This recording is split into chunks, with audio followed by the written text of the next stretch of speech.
di pendampingan individu 3. Apa kabar Mbak Tika? Alhamdulillah sehat ya. Fokus pendampingan 3 kita hari ini apakah Mbak Tika sudah tahu? Jadi hari ini kita akan melaksanakan 3 hal.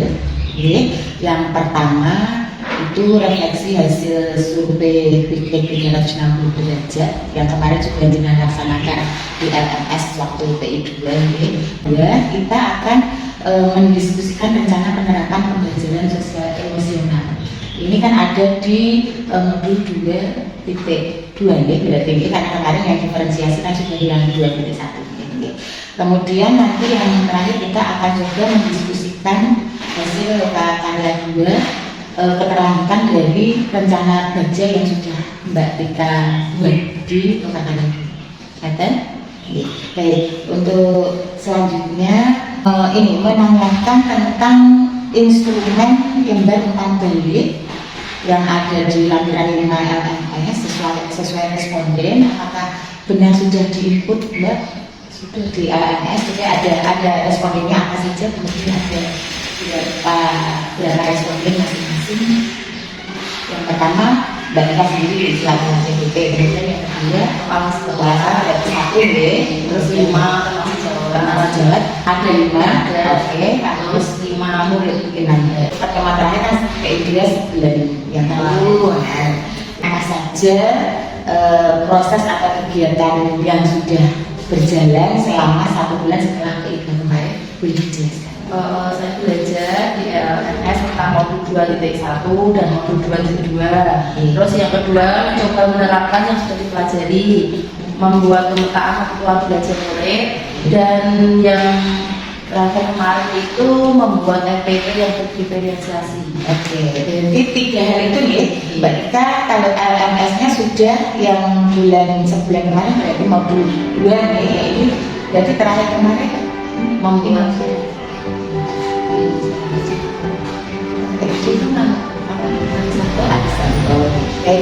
ya Mbak Tika. Berarti modul 2.1 sampai modul 2.2. Yang 2.1 berarti kan juga semester. Terus 2.2 kan mulai jadi, terus eksplorasi dari ya atau belum ya, baru eksplorasi. Oke, baik. Kemudian Mbak Tika juga menyebutkan bahwa mencoba penerapan yang sudah dipelajari, kemudian untuk fasilitas pemetaan kebutuhan belajar murid, Mbak Tika sudah memetakan yang awal ya, dari pembelajaran berdifferensiasi hingga akhirnya bisa membuat RPP yang berdifferensiasi. Ini Mbak Tika RPP atau modul aja? Modul aja karena kelas 2 sudah ya, sudah bermain. Rencana tindak lanjut dari pendampingan sebelumnya menerapkan yang sudah menjadi perangkat perubahan, yaitu menciptakan pembelajaran yang kreatif dengan pemetaan teknologi. Misalnya sudah sesuai dengan misi yang kemarin Mbak Tika buat di lanjut teknologi. Pembelajaran kreatif maksudnya bagaimana? Pembelajaran kreatif itu seperti kita membuat, kita mengajarnya itu memberikan alat karakter, terus mengajak anak-anak untuk melihat video yang sudah saya siapkan sebelumnya, seperti itu. Jadi menciptakan pembelajaran kreatif dengan berbagai media.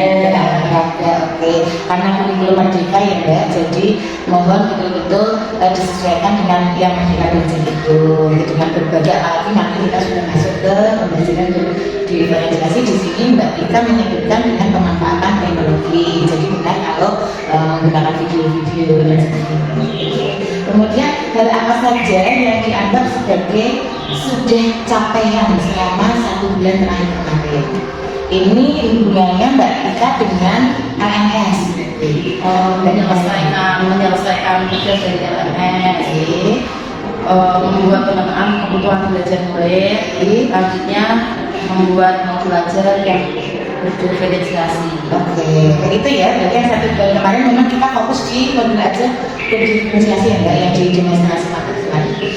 Baik, Mbak Tika juga sudah melihat semua hasil kerja Mbak Ika itu terutama yang ada di LMS, karena memang Uji bisa mengakses semua tugas-tugas Mbak Ika di LMS sesuai dengan tugas Uji sebagai pengajar praktik. Mbak Ika semua tugas sudah dilaksanakan tepat waktu bahkan sebelum Budit. Nah ini bagus sekali. Harapan Ujui jangan menjadi beban, karena fokus utama itu tupoksi Mbak Ika sebagai guru di kegiatan pembelajaran setiap hari dengan tetap mengimplementasikan apa-apa yang sudah Mbak Ika dapatkan di pendidikan guru penggerak, termasuk di modul-modul yang terakhir yang sebulan lalu kita lanjuti. Itu yang Mbak, terima kasih. Jadi akan menanyakan refleksi hasil survei feedback atau umpan balik 360 derajat yang sudah Mbak Ika laksanakan setelah kegiatan pendidikan. Ini mohon ditakan itu respondennya siapa saja, kemudian hasilnya bagaimana, gitu. Jadi begini Bu, kemarin tanggal 7 Agustus 2024 saya melaksanakan responden dengan satu kepala sekolah saya, terus 5 teman sejawat, 5 murid saya. Nah, di sini teman-teman dari kepala sekolah berkompetensi guru penggerak, saya bersama Bapak Kepala Sekolah saya, Bapak Dirjen Aprianto, Ibu, dalam kategori pengembangan diri dan orang lain, beliau menghadap saya sudah melaksanakan atau meminta rekan sesama guru untuk memberikan masukan setelah melihat praktek sebagai pengajar saya. Di sini Bapak Kepala Sekolah saya memberikan umpan balik Ibu secara umum terkait penguasaan kompetensi guru penggerak, yaitu menunjukkan pengetahuan moral, emosi, dan spiritual untuk berperilaku sesuai kode etik Budi. Di sini juga ada tambahan informasi perilaku yang perlu saya lanjutkan, yaitu pesan dari Bapak Kepala Sekolah untuk menggerakkan komunitas belajar di sekolah, memberikan teladan yang baik kepada murid. Perilaku yang perlu dihentikan tidak ada. Perilaku yang perlu saya mulai lakukan yaitu berkomitmen pada pendidikan. Yang kedua, memiliki semangat positif, dan yang ketiga, memiliki motivasi tinggi. Luar biasa Mbak Ika. Jadi berdasarkan umpan balik dari Bapak Kepala Sekolah yang sudah tadi baru saja Mbak Ika sampaikan, menjadi Ujui tahu bahwa semua ini untuk implementasi pembelajaran yang pada murid ternyata berpartisipasi aktif ya. Karena di sini Bapak Kepala Sekolah sudah melihat, sudah menyaksikan sendiri mulai dari partisipasi murid, guru, bahkan tadi sudah ada orang tua yang akan jadi sempat 16 kan jadi tamu dan sebagainya. Ini sungguh luar biasa. Dan untuk selanjutnya Mbak Ika harapannya dari Bapak Kepala Sekolah tadi, refleksi Bapak Kepala Sekolah agar menggerakkan komunitas belajar di sekolah. Harapannya itu silakan ditindaklanjuti ya, dan komitmennya serta motivasi yang tinggi terhadap kegiatan guru penggerak. Boleh dilanjutkan responden selanjutnya.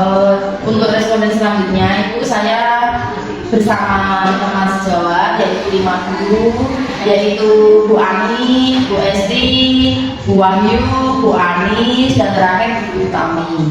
Di sini saya satu persatu akan menjelaskan umpan balik dari mereka, yaitu yang dari Bu Ani. Beliau sudah kategori pengembangan diri dengan orang lain. Beliau menyatakan bahwa saya itu sudah baik dalam bertanya pada murid hal apa yang sudah baik dari praktek mengajar, lalu membuat rencana tidak lanjut untuk perbaikan praktek mengajar. Selanjutnya yaitu membantu menganalisis permasalahan pembelajaran rekan sejawat, berpartisipasi rutin dalam kegiatan pengembangan diri seperti KKD atau kegiatan lainnya baik di dalam sekolah maupun di luar sekolah. Saya juga di sini beliau menyatakan saya sudah aktif mengambil peran dalam organisasi atau komunitas profesi. Selanjutnya menunjukkan kematangan spiritual, moral, dan emosi untuk berperilaku sesuai dengan kode etik. Di sini mampu mengelola rasa marah saat murid saat saya menunjukkan perilaku yang tidak diharapkan. Selanjutnya mendengarkan setiap pendapat murid dan meresponnya dengan sungguh-sungguh. Nah, terus mempraktekkan pembelajaran yang memberikan kesempatan bagi murid untuk beraktivitas secara mandiri. Selanjutnya yaitu mengajak sesama guru melakukan pembelajaran yang mendorong murid untuk gemar belajar. Terus mengajak rekan sejawat melakukan refleksi terkait perbaikan kualitas praktek pembelajaran, berkomunikasi dengan rekan sejawat, dan merencanakan tindak lanjut berdasarkan hasil analisis yang untuk meningkatkan pembelajaran. Sini juga saya menyediakan mengembangkan dan mewujudkan visi sekolah yang berorientasi pada murid, yaitu kategori kepemimpinan manajemen sekolah. Depan balik pada saya terkait penguasaan kompetensi guru negara, yaitu sudah mahir dalam mengoperasikan komputer sehingga anak sering diberikan pembelajaran menyenangkan lewat video. Terus perilaku yang perlu saya lanjutkan yaitu tingkatkan lagi pembelajaran yang menyenangkan sehingga anak suka dengan guru. Perilaku yang menyenangkan tidak ada, dan yang perilaku yang perlu saat mulai dilakukan yaitu memiliki motivasi yang tinggi. Untuk yang mereka sejauh guru kita cukup dilakukan salah satu saja ya. Dilanjutkan dengan responden dari murid. Ini responden dari murid itu ada 5 murid, yaitu salah satunya saya ambil murid saya. Kebetulan saya kan ngajar anak-anak kelas 2, kelas 9 ya. Jadi saya dengan murid saya kelas 2. Salah satunya yaitu Eja Maulana. Di sini ada lembar pertanyaan murid Karena dia kelas ya, pasti masih fase A ya. Berarti dia cukup dengan emoji-emoji di sini ya. Ini sudah mulai yang belum pernah ini emojinya seperti ini sampai yang tertinggi itu selalu pakai jempol gitu ya. Jadi dijelaskan. Di sini pertanyaannya, Ibu Bapak Guru bertanya apakah kami senang atau tidak dengan pelajarannya. Di sini beliau menjawab sering. Ibu dan Bapak Guru selalu memberikan pembelajaran berbeda yang membuat kami senang. Selalu. Kami boleh bertanya tentang apa saja kepada Bapak Ibu Guru. Selalu. Bapak Ibu Guru memperbolehkan kami belajar sesuai keinginan. Sering. Bapak Ibu Guru mengingatkan apa yang perlu kami siapkan sebelum belajar. Sering. Bapak Ibu Guru selalu membantu jika kami tidak bisa mengerjakan tugas yang diberikan. Selalu. Bapak Ibu Guru memperbolehkan kami membantu teman yang belum selesai mengerjakan tugas jika teman meminta pelajaran. Bapak Ibu memberi semangat pada kami saat melakukan sesuatu. Selalu. Meminta kami bergantian memimpin doa atau barisan. Selalu. Bercerita akan mengikuti pelatihan rapat. Selalu. Bapak Ibu Guru selalu mengajak kami berdoa sebelum mulai belajar. Selalu. Feedback yang terakhir, kalau itu anak kelas Anda nggak ada ya. Artinya sudah sebagian besar murid menganggap bahwa kegiatan pembelajaran yang dilaksanakan oleh kita itu kategorinya mulai dari perilaku dan sebagainya sudah banyak yang selalu gitu ya. Kita sudah benar ya. Tentangnya nanti yang kira-kira murid ini masih ada emosi sedang, nah itu berarti harus menjadi perhatian khusus untuk kita, karena apa-apa yang ada di sini itu sebetulnya hal kegiatan pembelajaran yang paling benar, paling ideal. Baliknya ini ternyata memang sebagian besar sudah menyatakan bahwa kita itu sudah melaksanakan seluruh rangkaian kegiatan berdasarkan apa-apa yang ada dalam program itu sendiri. Nah untuk selanjutnya ini untuk rencana ke depan Mbak Tika untuk mengasah kompetensi guru pembela yang sudah Mbak Tika miliki biar semakin kualitasnya semakin bagus. Itu apa Mbak rencananya? Meningkatkan kolaborasi dengan kelas Jawa dan merefleksi dalam segala hal terutama dalam pembelajaran. Bisa dijelaskan kolaborasinya depannya bagaimana nanti rencananya berkolaborasi di apa? Misalnya kita melaksanakan proses pembelajaran dengan 1 minggu sekali kita mengadakan pertemuan, yaitu dengan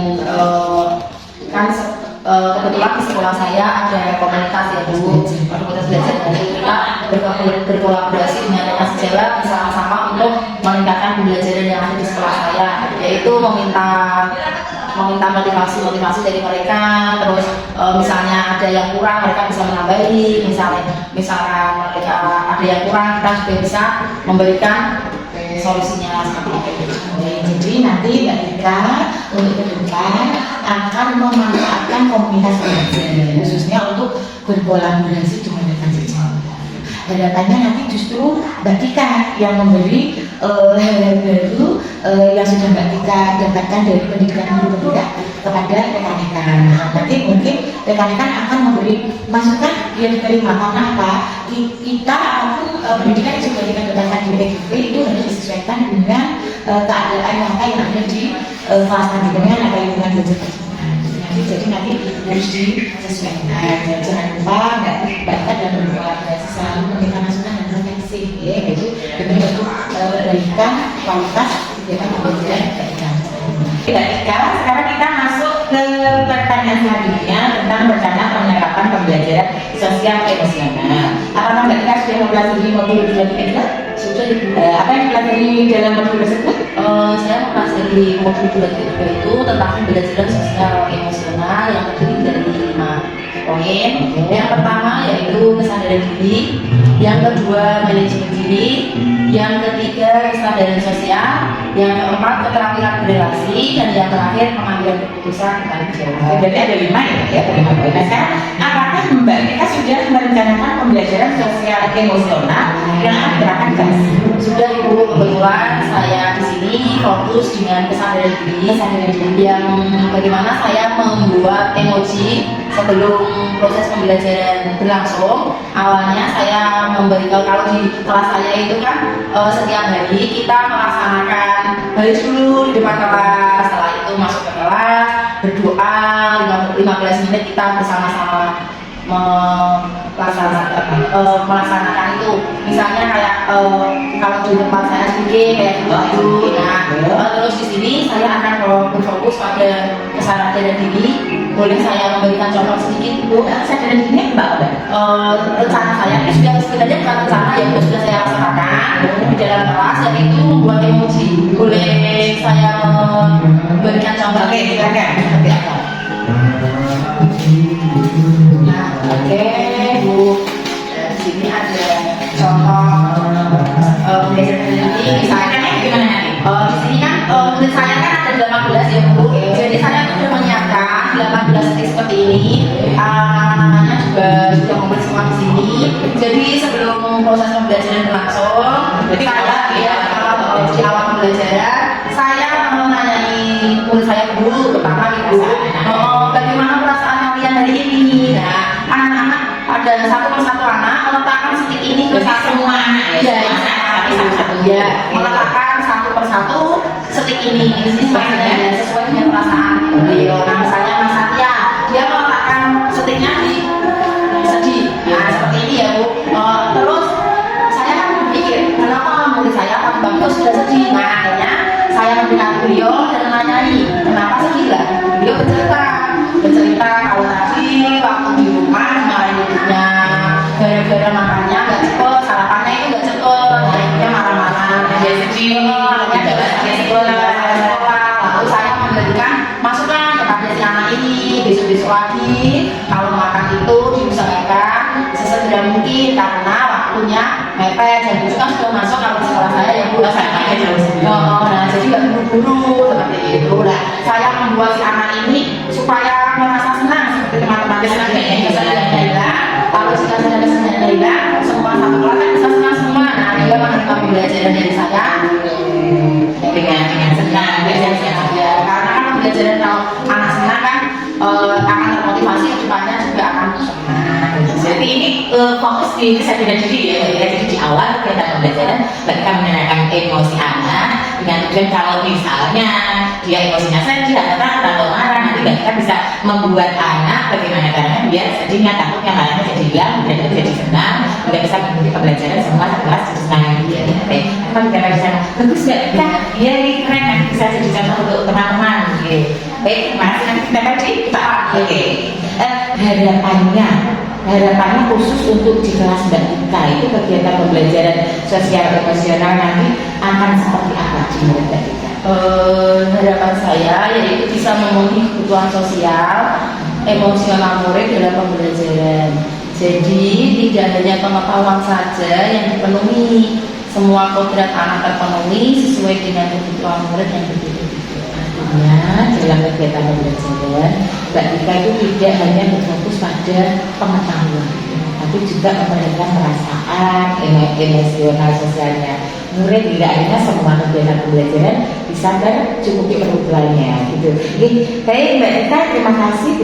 Pertanyaan selanjutnya adalah tentang keterlaksanaan tahapan belajar yang kemarin di hasil lokal karya 2 ini kan sudah dibuat ya, tinggal ini berarti pelaksanaannya. Apakah Mbak Tika sudah menerapkan metode baca untuk merencanakan perubahan pada diri panjenengan selaku guru pembelajaran? Sudah Ibu, saya sudah menerapkan tahapan baca yang membuka siswa yang religius dan berakhlak mulia melalui pembiasaan Asmaul Husna setiap hari dari Jumat ke Jumat. Ini sudah sesuai dengan visi guru pembelajaran yang dengan kemarin ya. Boleh diceritakan Mbak tentang pembiasaan Asmaul Husna dan Jumat? Jadi begini Bu, di sekolah saya kebetulan setiap pagi itu ada pembiasaan seperti Asmaul Husna itu ya, itu dengan cara satu kelas, semua kelas dari kelas 1 sampai kelas 6, kebetulan menurut saya kan banyak ya itu kelas 1 sampai kelas 6 diajak ke halaman sekolah untuk melaksanakan atau membacakan Asmaul Husna dipimpin dengan satu guru, yaitu guru agama. Kebetulan guru agama di sini bernama Bu Esti. Beliau yang memimpin Asmaul Husna tersebut di halaman sekolah. Setiap guru kelas ikut membacakan, tapi mendampingi muridnya. Setiap kelas gurunya mendampingi muridnya masing-masing. Nah, terus anak kelas 6 sejumlah 5 anak itu berjejeran tapi nggak deket, agak kejauhan di depan ya seperti itu. Siap dari apa Mbak? Siap dari Asmaul Husna. Berapa menit pelaksanaan? Kurang lebih 10 sampai 15 menit sudah selesai itu. Kalau Jumat ibadah? Nah di sini Jumat ibadah itu kalau di sekolah saya yaitu anak-anak di setiap Jumat di beramal itu lupa kayak gitu. Tapi kita tidak memfokuskan dari segi tidak seikhlasnya guna untuk membantu, misalnya ada orang tua meninggal, ya kita diambilkan dari infak. Jadi melatih anak-anak untuk bersedekah gitu. Selain ada infak, yaitu Jumat beribadahnya sekolah saya melaksanakan Jumatan di sekolahnya. Sholat Jumat itu yang dipandu oleh bapak-bapak yang ada di sini. Kadang ada bapak kepala sekolah, kadang bapak-bapak lainnya. Itu dilaksanakan di masjid atau hanya yang sholat sekolah? Untuk melatih anak supaya gemar gitu ya. Terus selain itu juga ada sholat duha yang dilaksanakan setiap pagi, tapi juga dari Jumat itu ya, nggak setiap hari. Makanya disebut Jumat ibadah. Oke, terus bagus sekali Mbak Tika. Apakah ini setelah Mbak Tika melakukan tahapan belajar, apakah merasa sudah memperoleh hasil yang sesuai dengan visi guru penggerak yang Mbak Tika kemarin sudah laksanakan? Sudah Ibu, tetapi belum maksimal. Kenapa Bu? Karena semua itu kan membutuhkan proses dan waktu yang tidak sebentar. Apalagi proses tersebut melibatkan murid dan berbagai kebutuhan belajar yang berbeda. Jadi harus rutin, harus konsisten. Memang pada awalnya itu mungkin agak kesulitan ya, tapi saya yakin pokoknya kalau konsisten pasti akan berhasil dengan baik, bisa memenuhi visi yang Mbak Tika buat kemarin. Untuk tantangannya Mbak, dalam melaksanakan penerapan tahapan kerja dalam melaksanakan visi dinas pendidikan pemberdayaan. Itu ada 3 tantangan Ibu. Yang pertama yaitu kesulitan mengatur waktu. Jadi untuk saya kan tugas utama saya kan sebagai seorang guru atau pengajar, itu diberi beban lagi tugas tambahan yang harus saya bertanggung yaitu sebagai operator sekolah. Nah, terus yang kedua yaitu keberagaman murid yang berbeda, kesiapan belajar. Nah, dari tambahan tugas sekolah itu saya mengutamakan tugas utama saya yaitu mengajar. Nanti setelah mengajar saya baru melaksanakan tugas yang lain. Baik, berarti itu cara Mbak Tika mengatasi skala prioritas, cara mengatasi tantangan yang Mbak Tika hadapi saat melaksanakan kanvas baca. Nah, sekarang pertanyaan selanjutnya, apa yang perlu Mbak Tika laksanakan ke depan terkait dengan pelaksanaan tahapan kerja untuk perubahan diri sehingga bisa mencapai visi yang telah dirumuskan dengan maksimal?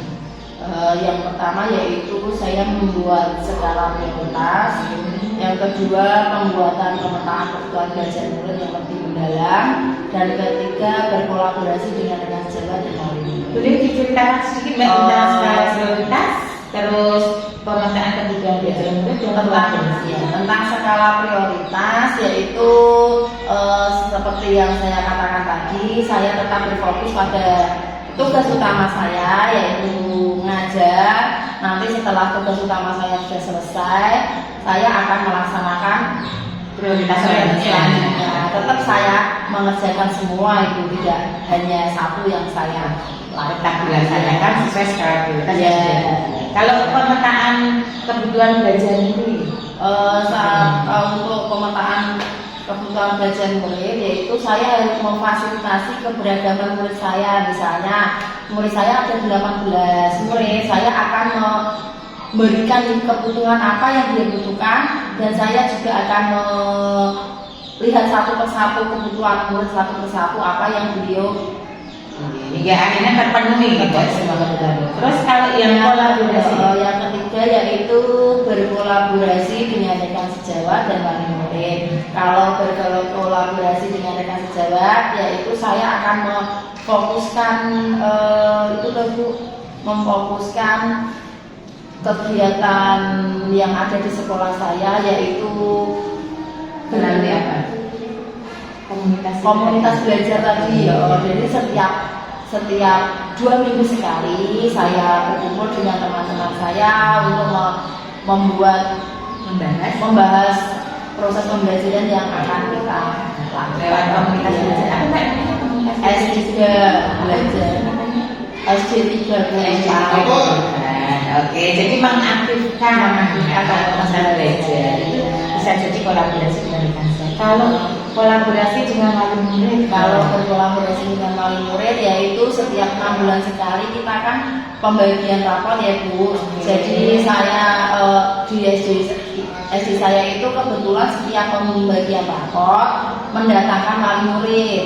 Nah, di situ nanti ada satu-satu wali murid mengambil rapor, bertanya lah anaknya gimana. Nah, perkembangannya, terus saya memberitahu dan ada masukan-masukan dari wali murid yang harus saya perbaiki apa. Nah, seperti itu.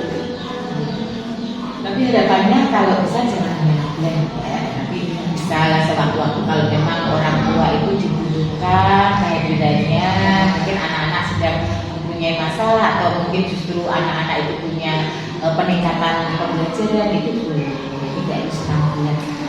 Sering-sering, tapi kan kebetulan kan bertemunya baru-baru kan waktu dengan lebih mudah gitu untuk berkolaborasi. Baik Mbak Tika, terima kasih. Ini khusus untuk keterlaksanaan tahapan kerja untuk mewujudkan visi guru pemberdayaan sudah Mbak Tika buat. Bu Dwi anggap sudah terlaksana dengan baik. Terima kasih. Langsung ke refleksi. Kita sudah sampai ke sesi yang terakhir berupa refleksi, ya, tidak terasa ini tadi. Untuk refleksi yang ingin ditanyakan, apa hal menarik yang Mbak Tika dapatkan setelah proses kegiatan pendampingan kita hari ini dari pagi sampai siang? Bisa dijelaskan Mbak?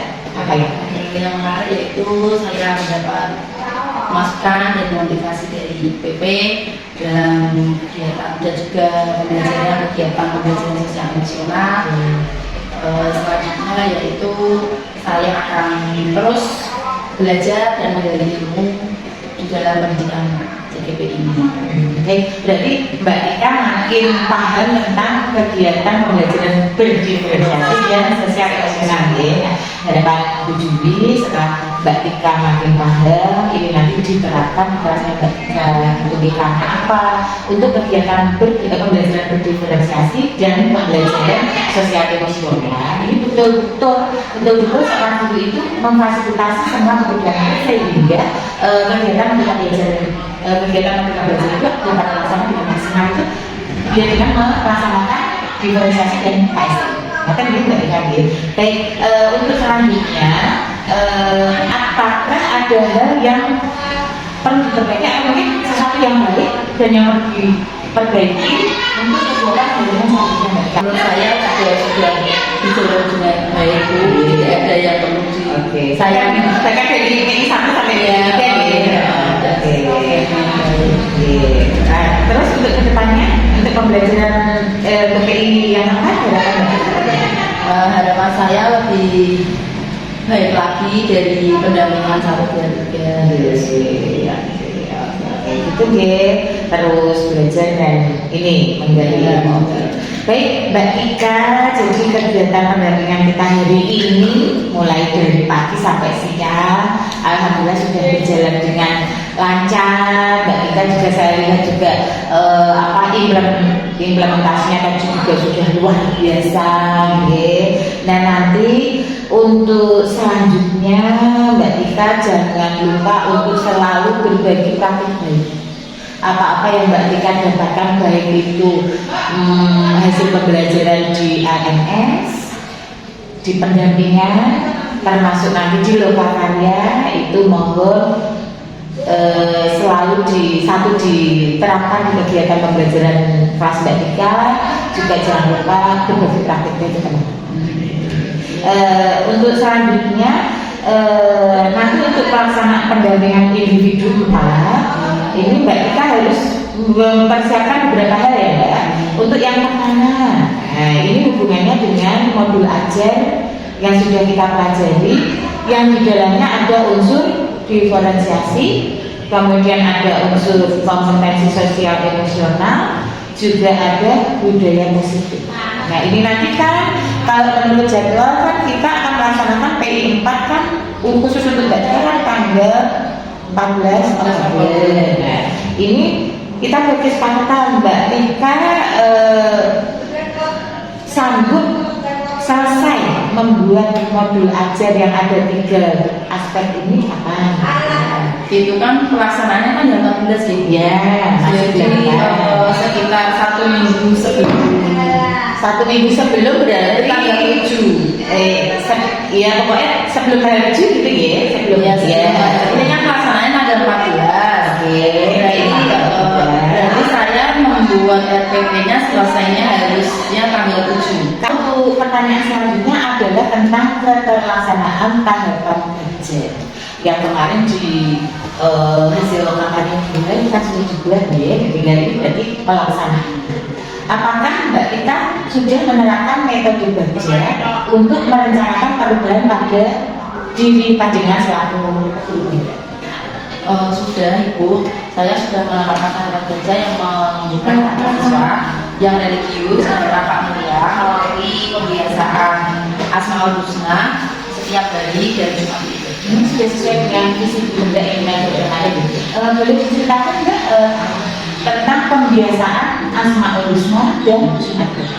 Jadi ini pun sekolah saya kebetulan setiap pagi itu ada pembiasaan seperti Asmaul Husna itu, ya itu dengan cara suatu kelas, semua kelas dari kelas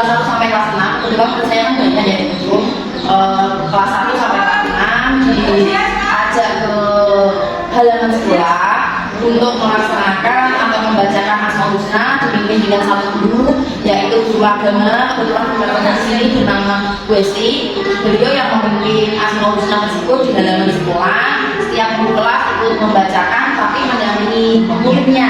Nah, setiap kelas gurunya mendampingi muridnya masing-masing. Nah, terus anak kelas 6 sejumlah 5 anak itu berjejeran tapi nggak deket, agak kejauhan di depan. Sekian dari kamu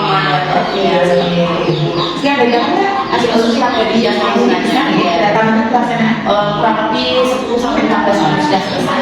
Oke, kalau cuma itu. Nah, di sini Jumat ibadah itu kalau di sekolah saya, yaitu anak-anak di setiap Jumat di KRB awal itu lupa kayak gitu. Tapi kita tidak memfokuskan dari segi tidak kelasnya guna untuk membantu misalnya ada orang-orang muda, kita diambilkan dari infak. Jadi melatih anak-anak bersedekah gitu Ya, selain ada infak, yaitu Jumat beribadahnya sekolah saya melaksanakan Jumatan di sekolahnya.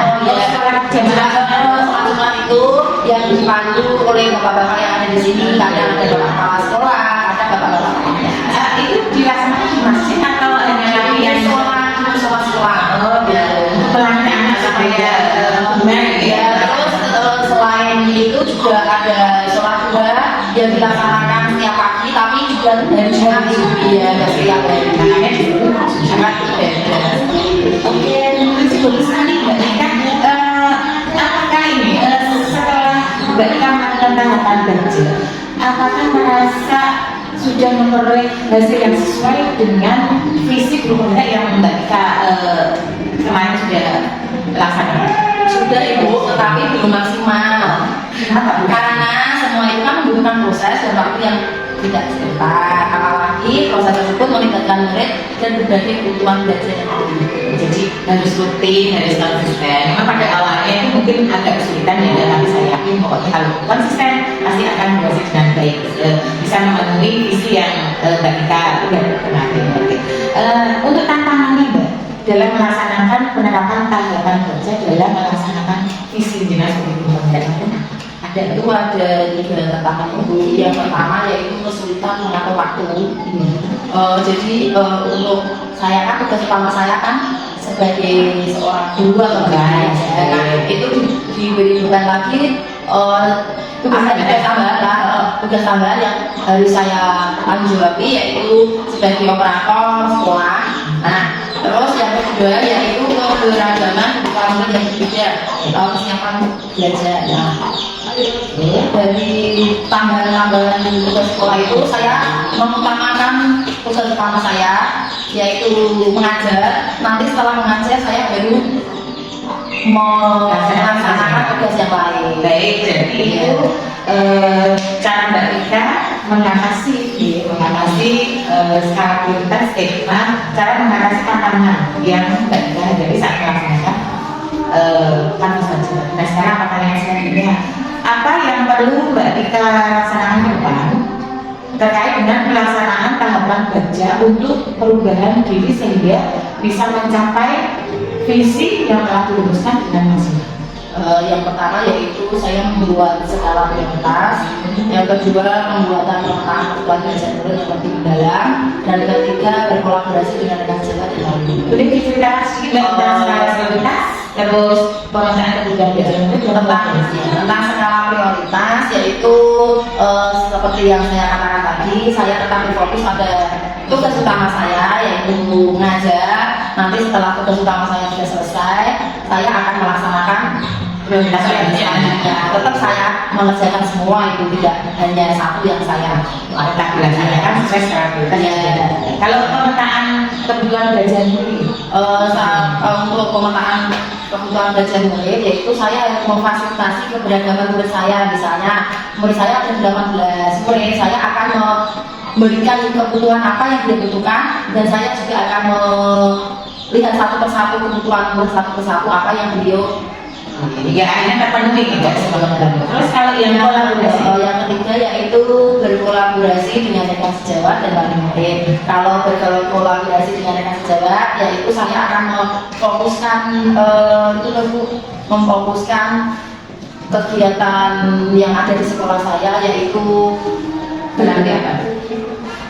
komunitas belajar tadi. Jadi setiap 2 minggu sekali saya berkumpul dengan teman-teman saya untuk membahas proses pembelajaran yang akan kita lakukan lewat komunitas belajar S3 belajar S3 Oke, jadi mengaktifkan komunitas belajar bisa jadi kolaborasi dengan saya. Kalau kolaborasi dengan murid, kalau berkolaborasi dengan wali murid yaitu setiap 6 bulan sekali kita kan pembagian rapor ya Bu. Jadi saya di SD saya itu kebetulan setiap pembagian rapor mendatangkan wali murid. Nah di situ nanti ada satu wali murid mengambil rapor, bertanya lah anaknya gimana, nah perkembangannya terus saya memberitahu dan ada masukan dari wali murid yang harus saya perbaiki apa, nah seperti itu. tapi datanya kalau bisa jangan berlebihan ya, tapi bisa sewaktu kalau memang orang tua itu dibutuhkan kehadirannya, mungkin anak-anak sedang mempunyai masalah atau mungkin justru anak-anak itu punya peningkatan pembelajaran itu tidak bisa Tapi kebetulan kan bertemunya baru-baru kan dengan untuk berkolaborasi. Baik Mbak Tika, terima kasih. Ini khusus untuk keterlaksanaan tahun kerja untuk mewujudkan visi pemberdayaan SDM Mbak Tika. Bu Juli Angga sudah terlaksana dengan baik. Oke, nanti dikirim ke Bu Juli sebelum hari pelantikan perbaikan juga ada revisi. Kemudian untuk selanjutnya penetapan jadwal pelaksanaan observasi pembelajaran. Jadi ini nanti Mbak Tika akan melaksanakan kegiatan praktik pembelajaran waktu tanggal 14 Iya betul. Jadi silahkan dicatat waktunya minimal 2 jam pembelajaran. berarti 45 menit 2 kali 45 menit. Kalau ini 35 berarti 2 jam membaca 2 JP yang harus punya minimal ya, jadi boleh lebih tapi minimal 2 jam. Jangan lupa di dalam teknik diferensiasi KSI 2 jam gitu ya. Oke, saya tunggu Mbak Tika kiriman modul ajarnya. Semoga tidak menjadi beban tapi segera dilaksanakan gitu. Baik, nanti untuk hal lain bila ada pertanyaan boleh Mbak Tika pertanyakan di grup atau japri ke Budi seperti biasa. Ya, Mbak Tika hari ini kegiatan pendampingan 3 kita sudah terlaksana dengan baik. Untuk selanjutnya sukses selalu Mbak Tika. Jangan segan-segan untuk melaksanakan semua kegiatan materi yang sudah ada di kegiatan studi penggerak ini. Semoga berjalan dengan lancar dan sampai bertemu di Lokakarya TV Mbak. Oke, di Lokakarya nanti Mbak Tika mempersiapkan modul ajarnya, bertemu di sana dan semoga di PI 4 tanggal 14 kita dapat bertemu dalam keadaan sehat dan tugas-tugas yang dapat terselesaikan. Itu Mbak Tika akan berkata semoga semua yang kita laksanakan hari ini bermanfaat. Assalamualaikum warahmatullahi wabarakatuh. Oke.